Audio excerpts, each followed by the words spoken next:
আমাদের ফ্রি ফায়ারে একটা সময় অনেক রেয়ার আইটেম ছিল, hip hop bundle, sakura bundle থেকে শুরু করে অনেক টপ রেয়ার আইটেমই ছিল। কিন্তু সময়ের পরিবর্তনে গেরানা সবকিছুকে রিটার্ন দিয়ে দেয়। তবে আমাদের ফ্রি ফায়ারে এমন তিনটা রেয়ার আইটেম ছিল, যে আইটেমগুলো আমাদের ফ্রি ফায়ারে শুধুমাত্র 2 থেকে 3 জন মানুষের কাছে ছিল। ওই সব রেয়ার আইটেমকে গেরানা রিটার্ন দিয়ে দেয়, এবং এই লিস্টে কোনো হিপ হপ অথবা সাকুরা বান্ডেল নেই। Number 3, criminal bundle. Read criminal অথবা ইনকিউবেটর ক্রিমিনাল অনেকের কাছেই ছিল, কিন্তু আমাদের ফ্রি ফায়ারে গ্রিন ক্রিমিনাল ছিল ওয়ান অফ দ্য রেয়ারেস্ট আইটেমের মধ্যে। বাংলাদেশ সার্ভার গ্রিন ক্রিমিনাল এত রেয়ার ছিল যে শুধুমাত্র 3 থেকে 4 জন প্লেয়ারের কাছে ছিল। এইটাকেও গেরানা রিটার্ন দিয়ে দেয়।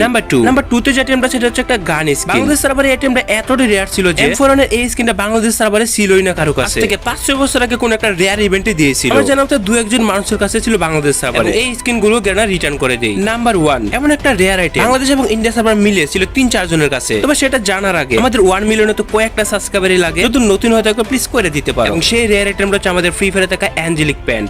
বর্তমানে আমাদের ফ্রি ফায়ারে উল প্লেয়ারদের চেনার উপায় কি? অনেকে আছে আমাদের গেমে বর্তমানে উল প্লেয়ার সাজতে চায়। আগে যখন ফ্রি ফায়ার প্লেয়ারদের কাছে হিপ হপ অথবা ক্রিমিনাল বান্ডেল থাকতো অথবা অন্য কোনো রেয়ার আইটেম থাকলে ওইগুলোকে আমরা পূর্ণ প্লেয়ার ধরতাম। কিন্তু বর্তমান ফ্রি ফায়ারে এগুলো অনেকের কাছে আছে। তাহলে ফ্রি ফায়ারে পূর্ণ প্লেয়ারদের চেনার উপায় কি? ফ্রি ফায়ারে পূর্ণ প্লেয়ারদের চেনার 3টা উপায়। সর্বশেষটা সবথেকে গুরুত্বপূর্ণ। নাম্বার 3, ফ্রি ফায়ারের ড্রেস আপ স্টাইল। ওয়েল, একজনের ড্রেস আপ কিভাবে পূর্ণ প্লেয়ারে ইন্টিগ্রেট করতে পারে? নরমালি যারা নতুন ফ্রি ফায়ার খেলে উল বান্ডেল অথবা কালারফুল ড্রেস আপ পড়তে পছন্দ করে। ফ্রি ফায়ার উল প্লেয়াররা সিম্পল বান্ডেল পড়তে পছন্দ করে। এরপর আসে নাম্বার 2 তে আছে ফ্রি ফায়ারে গান স্কিন। ফ্রি ফায়ারে যারা নতুন খেলে তারা সবাই গান স্কিনের উপর ডিপেন্ডেন্ট। অন্যদিকে ফ্রি ফায়ারে উল প্লেয়াররা স্কিল দিয়ে গেম খেলতে পছন্দ করে, তাদের কাছে গান স্কিন ডিপেন্ডই করে না। নাম্বার 1, যেসব প্লেয়ারদের কাছে 6 ইয়ার ওল্ড অথবা 7 ইয়ার ওল্ড লোগো আছে তাদেরকে চোখ বুঝে ফ্রি ফায়ারে উল প্লেয়ার বলা যায়, কারণ এগুলো শুধুমাত্র পূর্ণ প্লেয়ারদের কাছেই থাকে। ইউটিউবারদের মধ্যে ঘটে যায় এমন 3টি কন্ট্রোভার্সি যা আমাদের ফ্রি ফায়ারে এখনো ইতিহাস হয়ে আছে। এই কন্ট্রোভার্সি গুলো পরে পুরো ফ্রি ফায়ার উল্টে পাল্টে গেছিল। নাম্বার যে কন্ট্রোভার্সিটা ছিল সেটা ছিল সরাসরি গেরানার সাথে। নাম্বার 3 তে আসে মিস্টার ট্রিপল এর কন্ট্রোভার্সি। মিস্টার ট্রিপল শুধুমাত্র একবারই কন্ট্রোভার্সিতে জড়ে পড়ছিল, সেটা ছিল হিপ হপ গেমিং ওয়াইটি নামে একজন ইউটিউবারের সাথে। আজ থেকে 4 বছর আগে hip hop gaming YT mister triple এর নামে রুস্ট করতো। মিস্টার ট্রিপল এর নামে খারাপ